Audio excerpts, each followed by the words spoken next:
Hello everyone, good morning. Welcome back to my channel Payel lifestyle. কেমন আছো তোমরা সবাই? আশা করি সকলে খুব ভালো আছো। আমিও তোমাদের ভালোবাসা ও আশীর্বাদে বেশ ভালোই আছি।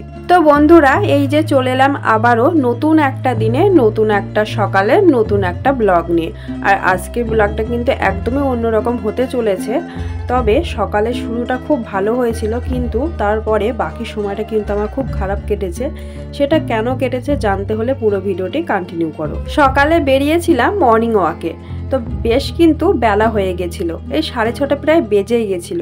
ওদিকে ওই যে দেখো সূর্যি মামা একটু একটু করে কিন্তু উদয় হচ্ছে। আজকে নিয়ে দুদিন হচ্ছে আমার মর্নিং ওয়াকে আসা। প্রথম দিনে কিন্তু মর্নিং ওয়াকে এসে আমি কোনো ভিডিও করিনি, তো নেক্সট দিন ভাবলাম চলো তোমাদের সাথে একটু তুলে ধরি।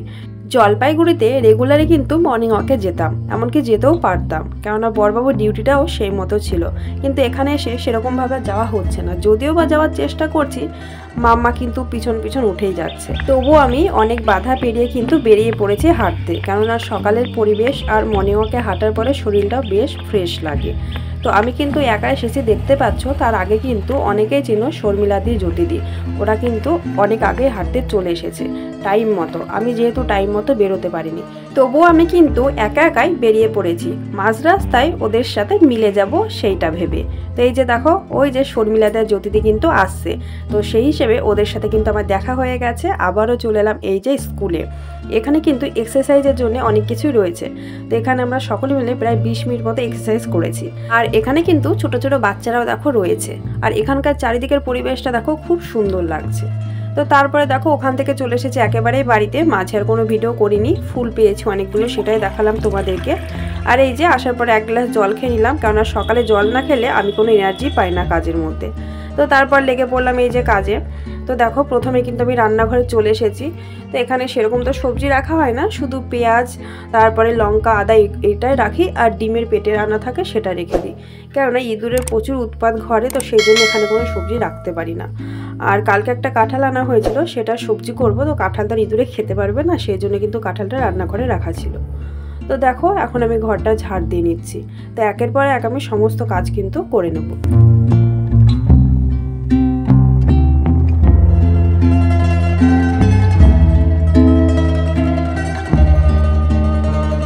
রান্নাঘর ঝাড় দিয়ে চলে এলাম এই যে ঘরের ভিতরটা ঝাড় দিতে। আর দেখতেই পাচ্ছ আমার বিছানায় কিন্তু এখনও বিছানা পড়ে রয়েছে। তো সোনা মামা কিন্তু এখনও ঘুমোচ্ছে। ওদের কি হচ্ছে জানো তো, ডেইলি সকালবেলায় 5:30 থেকে 6টা ওই টাইমের মধ্যে উঠে যাচ্ছে, কেন ওর বাবাও সেই টাইমে পিটিতে যায়, মানে ফ্রেশ হয়, একই রুমের মধ্যে জলের আওয়াজ পায়, রেডি হয়, একটু আওয়াজ পায় না কেন উঠে যায়। এবার আমিও সেই সময় উঠি, তো ওরা ডেইলি ওই টাইমটা উঠে যাবে, আবার ঠিক 7টার দিকে ঘুমিয়ে 9টায় উঠবে। মানে এত বাজে একটা অভ্যাস হয়ে গেছে। তো কিছু তো করার নেই, একটা রুম, তাই একটু অসুবিধা হচ্ছে। এবার ওরা ওদিকে ঘুমানোর মধ্যে আমি ভাবছি সমস্ত কাজ কমপ্লিট করে স্নানটা করে নেব। আর ঘর ঝাড় দিয়েছি, তো এখানে তো সেরকম কোনো ফার্নিচার বা কোনো কিছু নেই, তবে যতটুকুই আছে ধুলোর তো একটা আস্তরণ পড়ে, তো সেগুলোই দেখো আমি কিন্তু এখন মুছে নিচ্ছি। আর এখানে তোমাদেরকে দেখাচ্ছি, দেখো আমার ছোট্ট গীতা রয়েছে। আমি যেখানে যাই সেখানে কিন্তু আমার কাছে গীতা থাকে। আর একটা গীতা না, আমার কাছে 3-4টে গীতা রয়েছে, আমার কাছে বা বাবুর কাছে। আর আমার ঠাকুরের আসনে সবসময় একটা করে গীতা আমাদের থাকেই। তো তারপরে বন্ধুরা এই যে দেখো ঘরটা মুছে নিচ্ছি। আর তোমাদেরকে আমি বলেছি যে একটা খারাপ, মানে সকালের সময়টা খারাপ কাটলো, বিকেলের সময়টা খুব খারাপ কেটেছে। তো এবারে বলি কেন খারাপ, মানে এই সময়টাতে আমি জানতাম না যে মানে খারাপ মানে হবে আর কি।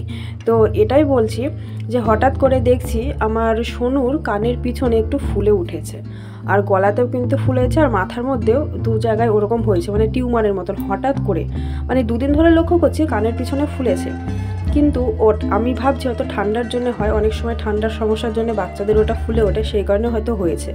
তারপরে আজকেই দেখছি তেল মালিশ করতে গিয়ে গলাতে হয়েছে। ওদের বাবা আমাকে বকা দিচ্ছে যে তুমি কেন বলোনি, কিন্তু আমি নিজেই দেখিনি, তাহলে আমি কি করে বলবো বলো। তো ওটা দেখার পরে একদমই মানে মন ভালো নেই, টেনশানে ছিলাম। তো এই যে জামা কাপড়গুলো ধুয়ে মেলে দিচ্ছি, এই সময়টা কিন্তু আমরা জানতাম না সেগুলো। দুপুরের পরে সোনার ওই মানে ওটা আমরা লক্ষ্য করি আর কি। তো সকালে সমস্ত কাজ কিন্তু ঠিকভাবে মানে ফ্রি মাইন্ডে করে নিয়েছিলাম। আর বাচ্চারা যদি অসুস্থ থাকে তাহলে কিন্তু মা বাবার মন একদমই ভালো থাকে না, মন তো খারাপই হয়। তাছাড়া মাথার মধ্যে না একটা টেনশন চলছে যে না কী থেকে হয়েছে, কেন হয়েছে, মানে এইরকম একটা চিন্তা ভাবনা আসছিল।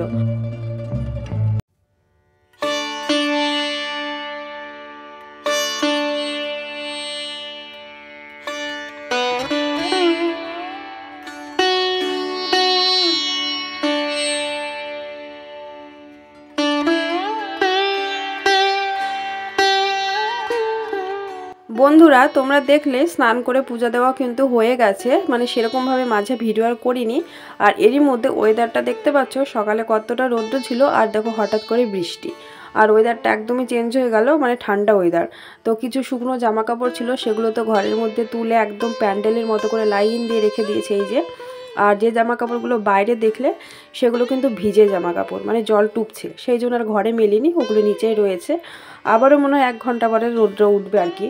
তো এমনই হচ্ছে 2 দিন ধরে, মানে রৌদ্র দিচ্ছে আবারও বৃষ্টি হচ্ছে। বৃষ্টি যে সেরকমভাবে জোরে হচ্ছে তাও কিন্তু না, জাস্ট ঝিরিঝিরি করে বৃষ্টি হচ্ছে আর ওয়েদারটা খারাপভাবে রয়েছে। তো বন্ধুরা এই যে এরপরে চলে এলাম একেবারে বিকেল বেলায়, মানে দুপুরে রান্না বান্না করেছি সেগুলো আর ভিডিও করিনি, মানে মনটা একদমই ভালো নেই। আর এই যে দেখতে পাচ্ছ সোনারা রেডি হয়ে গেছে, এখন যাচ্ছি ডাক্তার দেখাতে। আর ওদিকে একটা দেখলে কুকুর শুয়ে আছে, ওটা কিন্তু আমাদের বাড়িতে একটা টমি ছিল, একদম সেম একই রকম দেখতে।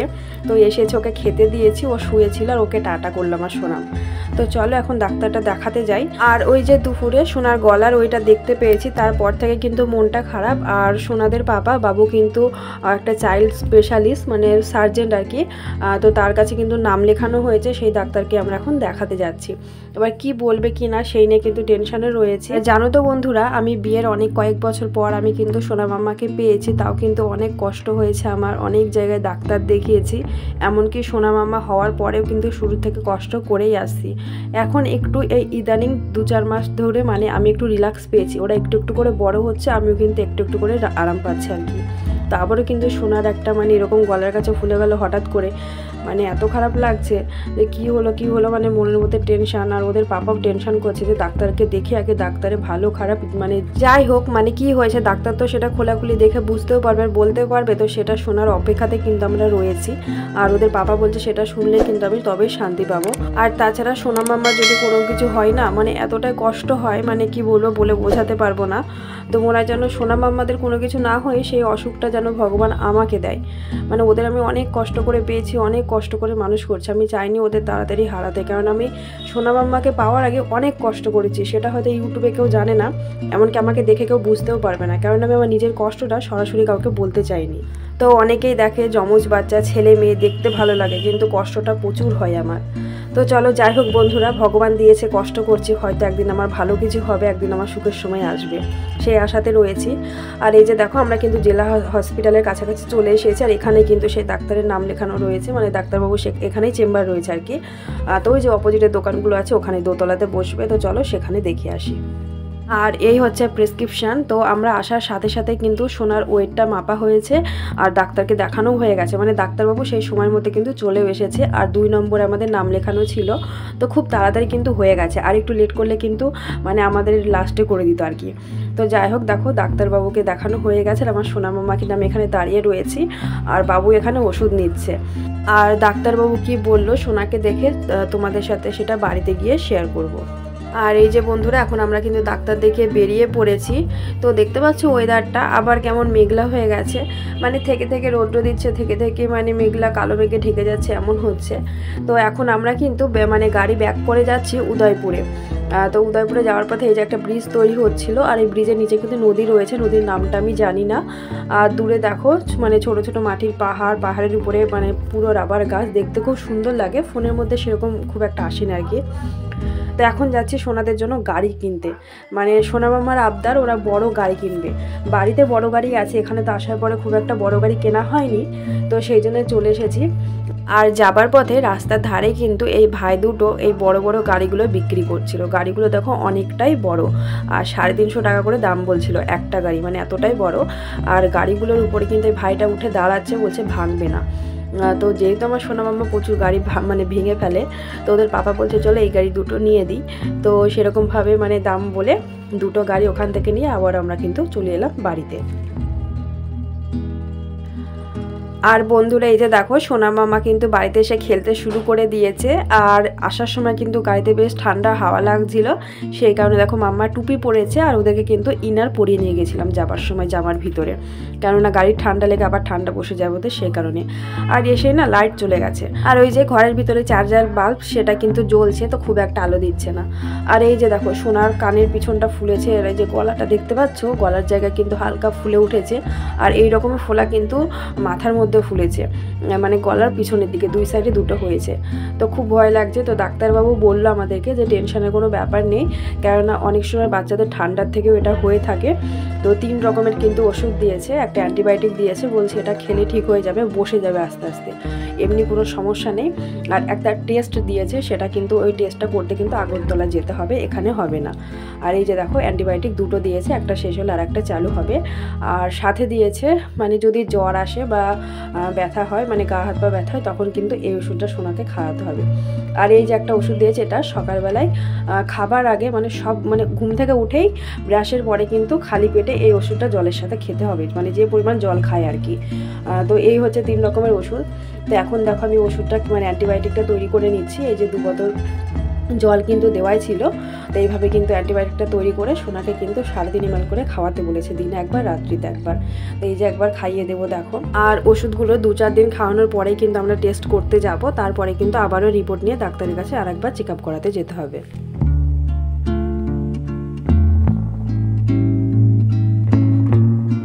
তো এই যে দেখো বন্ধুরা, এখন কিন্তু আমি পাউডারটার সাথে জল দিয়ে মানে ভালো করে মিশিয়ে নিচ্ছি এইভাবে। আর আমার সোনা মামা কিন্তু ওষুধ খাওয়াতে এক্সপার্ট, মানে ওরা পাশে দাঁড়িয়েই রয়েছে ওষুধ খাবে বলে হা করে। দেখো মানে ওষুধ খাওয়ানোর সময় আমার কিন্তু কোনো পরেশানি নেই। তো এই যে দেখো ওষুধটা খাইয়ে দিলাম, আর পাশে মাম্মা রয়েছে, মাম্মা খাবে বলে।